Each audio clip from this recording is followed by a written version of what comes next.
भारत के मुसलमानों के लिए बहुत बड़ी खुशखबरी सामने आई है। सुप्रीम कोर्ट ने प्लेसेस ऑफ वर्शिप एक्ट 1991 के तहत आने वाले वक्तों में किसी भी मंदिर या मस्जिद में सर्वे को लेकर रोक लगा दी है। यानी अब भारत में कोई भी मस्जिदों पर सर्वे को लेकर कोई याचिका दायर नहीं कर पाएगा और ना ही कोई कोर्ट उसको सर्वे का आदेश देगा। साथ ही कई बड़े फैसले सुप्रीम कोर्ट ने वर्शिप एक्ट 1991 को लेकर किए हैं। आज की वीडियो में बात उस जज की भी होगी जो जज की सीमा को लांघकर, संविधान को लांघकर मुसलमानों के खिलाफ जहर उगल रहा है और कैसे ओवैसी साहब ने उनको आड़े हाथ लिया है और इंडिया गठबंधन के सांसद उस जज का खामोशी से समर्थन कर रहे हैं।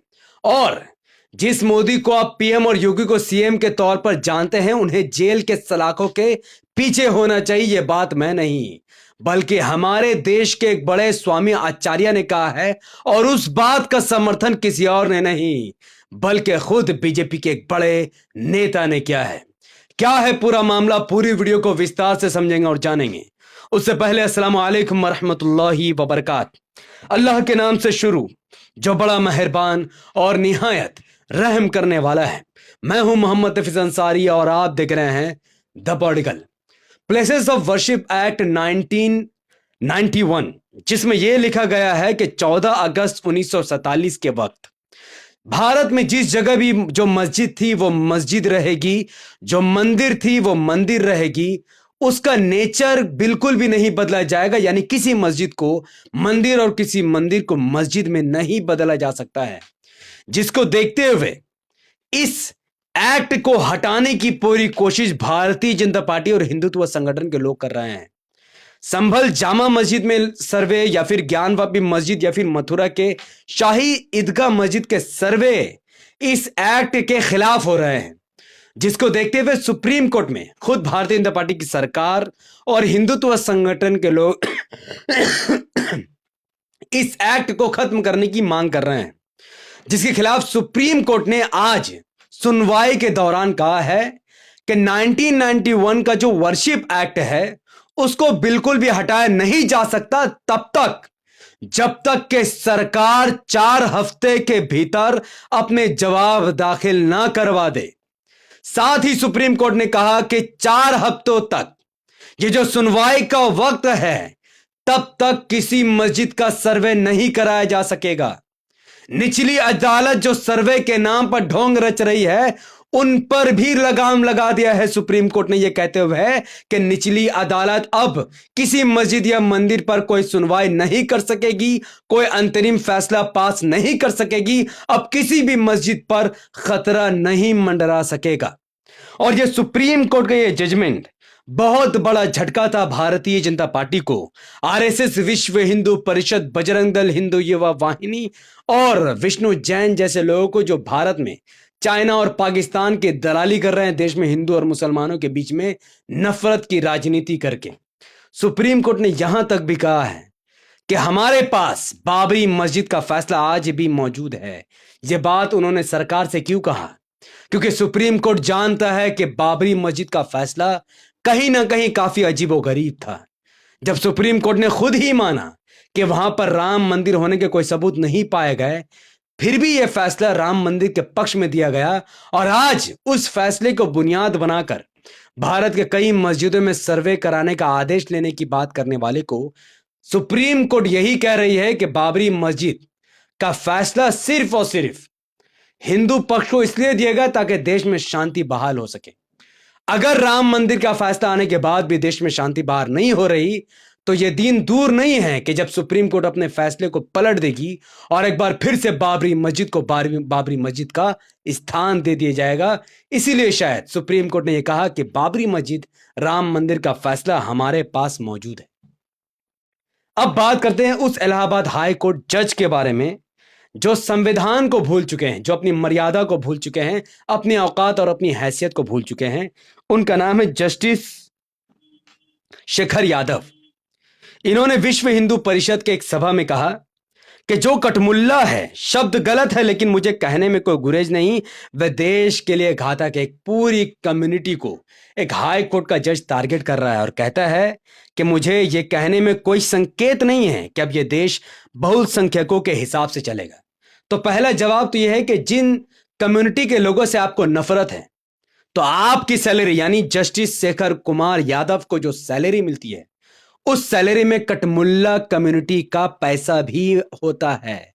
अगर आपको देश में रहने वाले मुसलमानों से दिक्कत है, तो फिर आपको जज बने रहने का कोई अधिकार नहीं है, आपको सैलरी लेने का कोई अधिकार नहीं है। जिसमें में जो कपड़ा आप पहन रहे हैं उसमें भी कटमुल्लाओं का भी पैसा है, तो आपको जज के पद से त्याग देना चाहिए और विश्व हिंदू परिषद ज्वाइन कर लेना चाहिए। और जब आपने कहा कि देश बहुसंख्यक के हिसाब से चलेगा, नहीं, देश ना अल्पसंख्यक के हिसाब से चलेगा और ना ही बहुसंख्यक के हिसाब से, बल्कि देश चलेगा तो सिर्फ और सिर्फ संविधान के हिसाब से। इसलिए क्योंकि अगर 1 करोड़ लोग बलात्कार करने को जस्टिफाई समझता है और एक व्यक्ति बलात्कार करने को गलत समझता है, तो देश उस एक व्यक्ति के साथ खड़ा होगा, न कि उन 1 करोड़ नमक हरामों के साथ जो बलात्कार करने को जस्टिफाई बता रहे हैं। तो देश बहुसंख्यक और अल्पसंख्यक के हिसाब से नहीं, बल्कि संविधान के हिसाब से चलेगा जो खुद बाबा साहब अंबेडकर ने लिखा है। इस नफरत फैलाने वाले जज के खिलाफ पार्लियामेंट में एक लेटर लिखा गया है और उस लेटर में साफ तौर पर यह कहा गया है कि ये जज देश में नफरत फैला रहा है, इसको बर्खास्त करने की जरूरत है।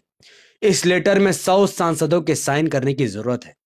ओवैसी साहब सहित देश के कई सांसदों ने साइन किया है, लेकिन अब भी 100 सांसद ने साइन नहीं किया है, क्योंकि इंडिया गठबंधन के जीते हुए सांसद इस जज का खामोशी से समर्थन कर रहे हैं।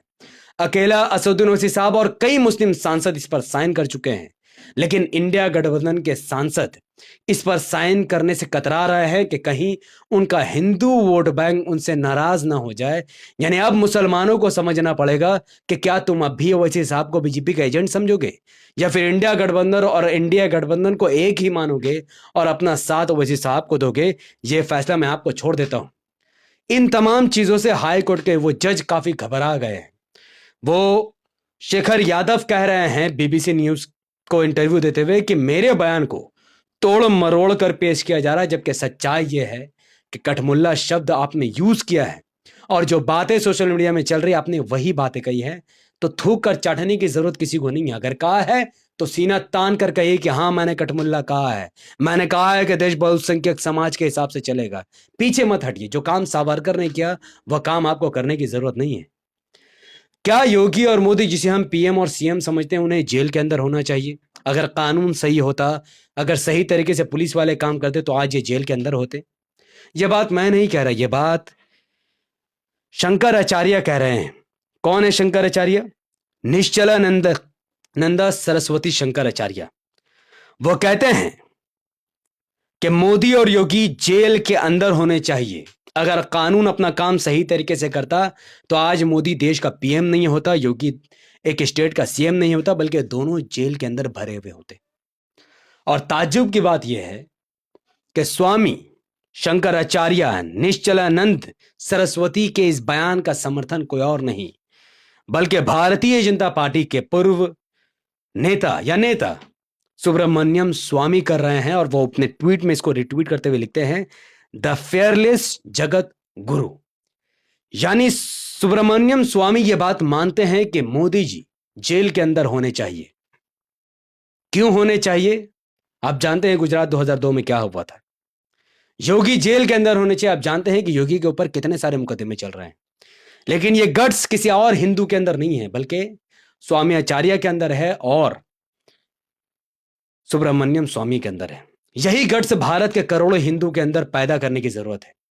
मस्जिद और मंदिर को खोदने की जगह उन नेताओं के घरों को खोदा जाए जिनके घरों के नीचे करोड़ों रुपए दफन है, जो गरीबों का मारा हुआ है। मुझे उम्मीद है कि इस वीडियो से मुसलमानों के साथ साथ हिंदुओं को भी अच्छी खबर मिली होगी ताकि इस देश का उद्धार हो। इस देश में मंदिर और मस्जिद का सर्वे करवाने वाला कोई और नहीं बल्कि चाइना और पाकिस्तान का दलाल है। चाइना भी चाहता है देश बर्बाद हो, पाकिस्तान भी चाहता है देश बर्बाद हो, और विश्व हिंदू परिषद, बजरंग दल, आरएसएस, हिंदू युवा वाहिनी भी हिंदू और मुसलमान को लड़ाकर देश बर्बाद करना चाहता है। लेकिन हम भारत के हिंदू और मुसलमान अगर एक हो गए तो इस देश को बचा सकते हैं। तो इस देश को बचाने के लिए इस वीडियो को आगे बढ़ाइए, इस वीडियो को लाइक कीजिए, शेयर कीजिए, कमेंट कीजिए, क्योंकि आप जितना ज्यादा वीडियो लाइक शेयर कमेंट करेंगे उतना ज्यादा ये वीडियो लाखों लोगों तक पहुंचने में मदद मिलेगी। हमारे चैनल से जुड़ने के लिए इस चैनल को सब्सक्राइब कीजिए, बेल आइकन हिट कीजिए। अगर आपसे इस वीडियो को हमारे द पॉलिटिकल फेसबुक चैनल पर देख रहे हैं तो इसे लाइक और फॉलो करके 5 बड़े ग्रुप में शेयर करके मुझे अपनी दुआ में रखें। मिलते हैं अगली वीडियो में, तब तक अल्लाह के सलामत रहमत बरकत अब तमाम भाई और बहनों पर हो। मे अल्लाह बी पीस अपॉन अस।